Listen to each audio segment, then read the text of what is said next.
Hello everyone, in this video we're going to talk about data structures and algorithms. In today's video we're going to give a brief introduction of data structures and algorithms and what we'll be covering in the following videos. So you might fit into one or more of these categories. So you could be in school or college, and as part of the curriculum you have to go and learn about data structures and algorithms as part of your either a class or modules.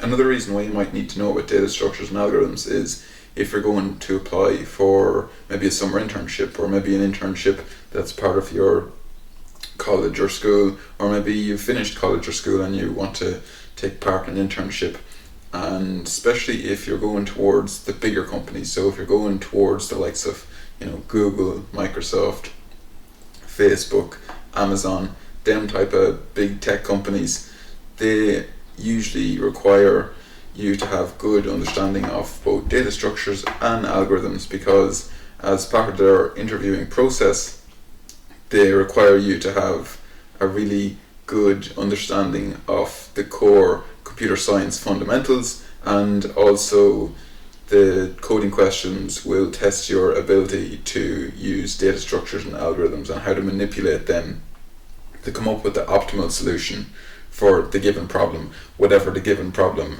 they present to you. If you're seeking a job as a software developer or maybe a software engineer, you will be tested on these type of data structures and algorithms, and again more so towards the big tech companies like the Amazons, the Facebooks, the Microsofts, the Googles, but also the smaller companies that mightn't be necessarily in big tech, maybe financial institutions and things like that, that are sort of implementing this big tech company style interview process into their interviewing process also.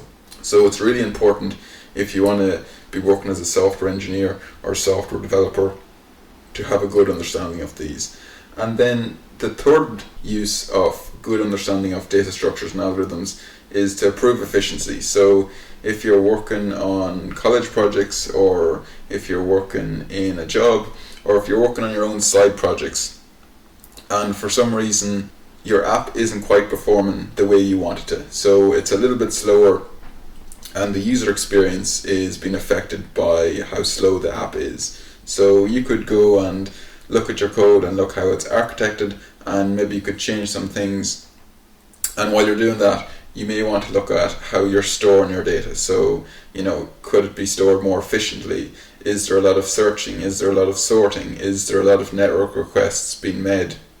And how we could minimize the amount of data that we're going through and searching and sending back to the user and making requests. How could we make that more efficient, which would then lead to lower latency and faster response time for the user, and therefore improving the user experience and then improving your application. So what are we going to cover in this course? So we'll be going through what a data structure is, what an algorithm is. We'll be giving examples of different data structures and different algorithms, and then we're going to jump into how we can measure them. So we look into complexity analysis, and then we look at how that's measured using big O notation. We look at time complexity, we look at space complexity. Then we'll go and look at the different type of data structures in greater detail. So we look at queues, we look at stacks, we look at strings, we look at arrays, we look at linked lists, hash maps, graphs and trees. And for each of all these examples of our data structures, such as our queues, our stacks, our strings and so on, we'll go through examples. So we'll actually code up a live example and we'll see how it can be used. We'll see how data can be added to that data type, how data would be removed, how it would be sorted. So you're not only going to get an idea of exactly what a queue is and how a queue works, and how a queue works differently compared to a stack, but you'll also see an implementation, a coding implementation of how we could create a queue and how we could add values to that queue and how we could take values away from that queue, if that queue needed to be sorted, if that needed to be searched for an element, and where we might use a queue over a stack, or where we might use maybe a queue over a linked list, or maybe why we'd use a linked list over a queue, Then we talk about more complex data types that you don't see as much in college or school, such as hash maps, graphs, and trees. If you're interested in this type of content, give the video a like and subscribe to see the future videos.